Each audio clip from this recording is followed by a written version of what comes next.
the band itself, I feel as though, you know, everything came together just as it was supposed to, but divinely put together. When we first got together about 5 years ago, our vision was to maybe hang out together, play some music, maybe go play a couple of worship events locally. Had no idea that this was going to turn into what it is becoming.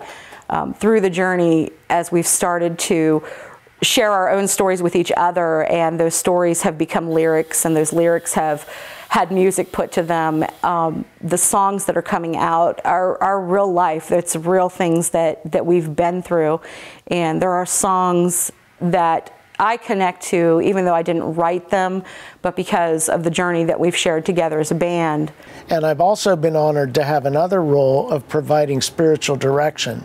One of the things that I've really enjoyed watching is how the individual story of each of the band members, their struggle and their journey, how God has taken that and blended it together into a common story, a common message, and a common journey of the band together, and how that's come out in their writing.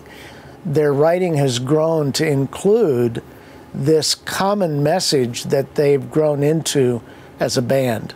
And being able to put music behind that and get that into a format that it can help somebody else, and somebody else can latch on to those moments and realize that, you know, we're real people, we experience real life, and we still love God and still, you know, hold on to faith, even though sometimes life is not all that we would like for it to be.